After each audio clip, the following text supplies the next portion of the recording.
35. The Heresy of Love.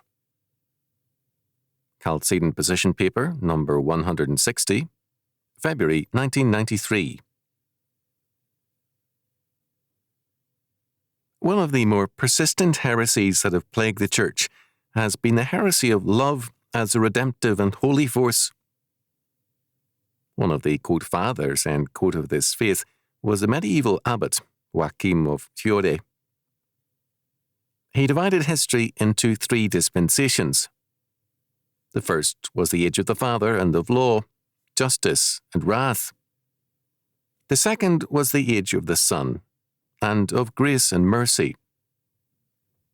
The third age or dispensation is that of love and of universal peace. Joachim's thinking influenced many heretical groups, and, in the modern era, has also influenced Hegelians, New Age peoples, the hippies and, quote, revolutionaries, end quote, of the 1960s, and more. A profound locale of influence in the United States was the Unitarian movement.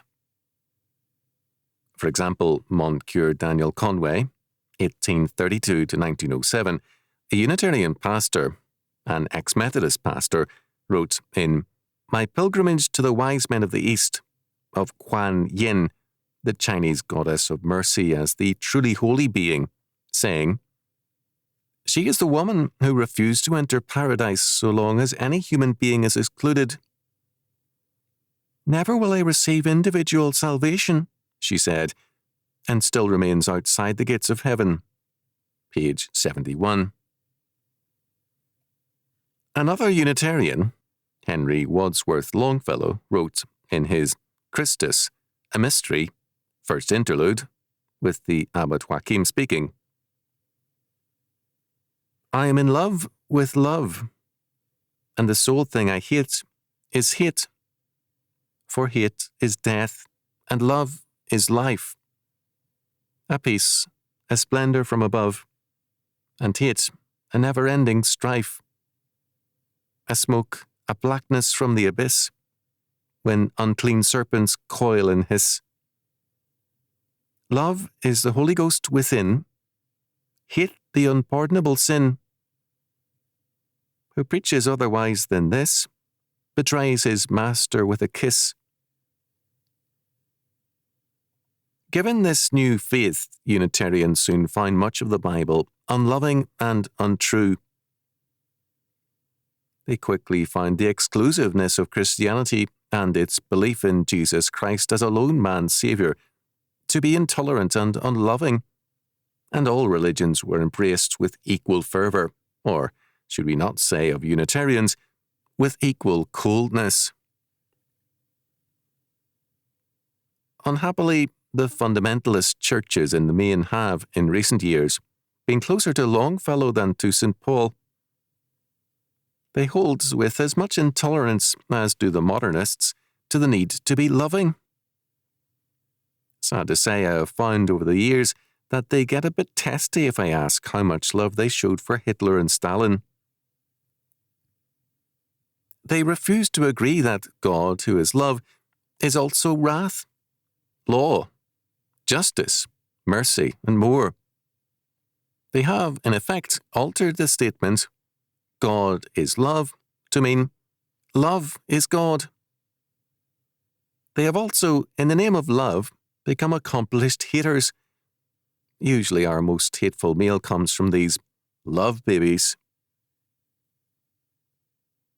Love without law becomes an indulgence of sin. If the murderer, rapist, or thief is simply a person who needs love, we are saying that his or her act was not a consequence of an evil nature, but a response to the environment, or miseducation, or poor heredity in a bad home, and so on and on. The love heresy refuses to see sin as sin, but as 1 John chapter 3 verse 4 tells us, Whosoever committeth sin transgresseth also the law, for sin is the transgression of the law. Longfellow said, Love is the Holy Ghost within. The Holy Spirit, third person of the Trinity, had been replaced by human emotion, man's frame of mind. Man was thereby replacing God, and man's feelings were now a saving power. For Longfellow, not God's, but this love in our hearts is life. Moreover, the sole thing I hate is hate. This means that it is not sin we hate, but hate. Evil is our non-loving attitude. The shift from Jesus Christ as Saviour to love as our Redeemer is very clear, but in many it is concealed. Jesus Christ is made into a false image of humanistic love, a false idol. The real Jesus Christ denounced sinners and sins. He manifested wrath towards hypocrites. He was unloving towards the scribes, Pharisees, and others. Most of his recorded words are angry, unloving denunciations.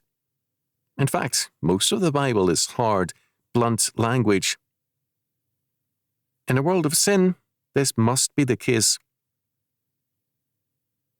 Jeremiah denounced in God's name as false preachers all who spoke, "Peace, peace," when there is no peace. Jeremiah chapter 6, verse 14, chapter 8, verse 11.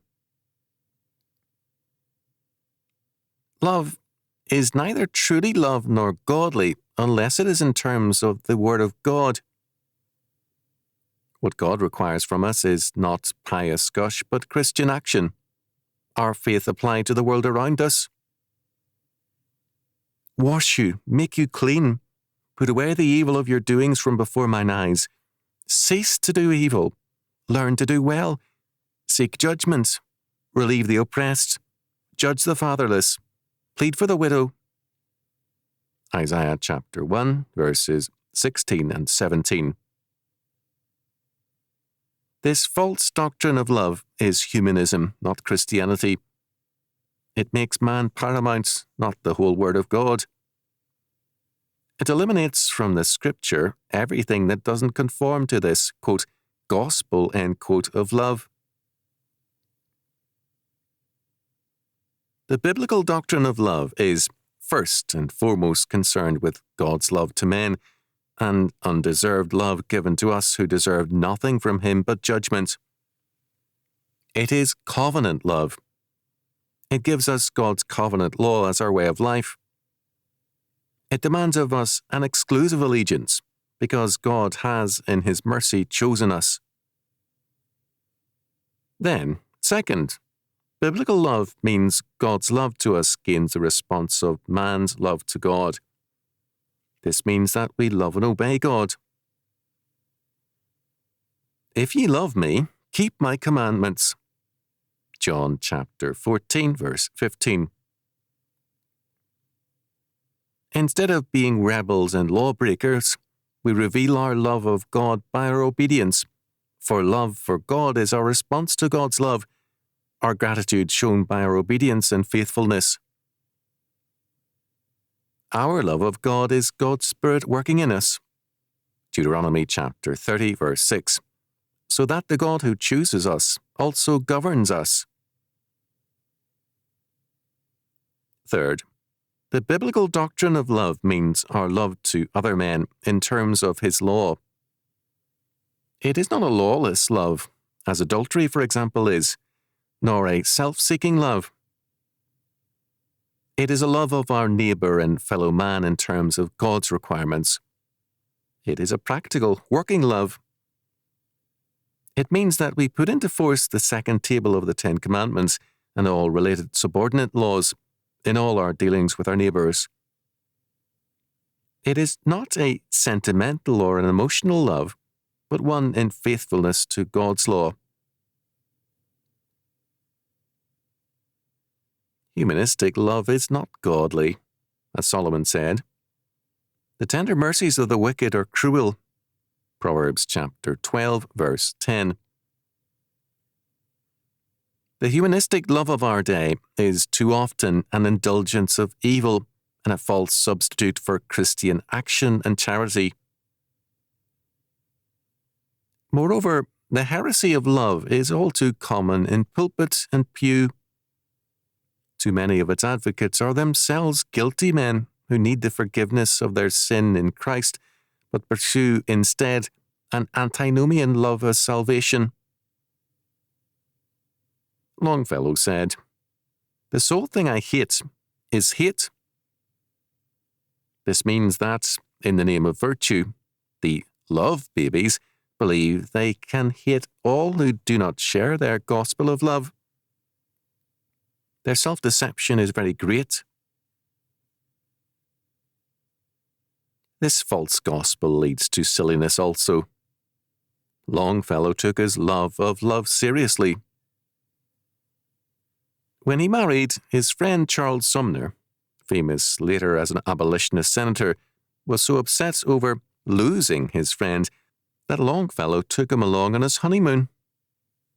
On the train trip, Sumner read to the newlyweds Bossuet's funeral orations.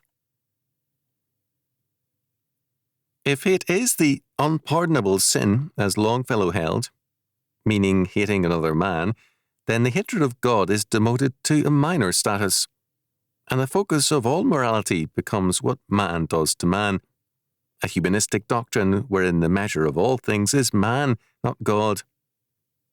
And this is where we are now.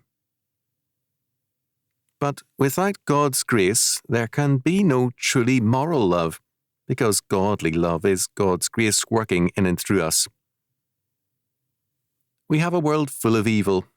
Much talk about love while evil proliferates, because too many people have replaced biblical faith with the heresy of humanistic love.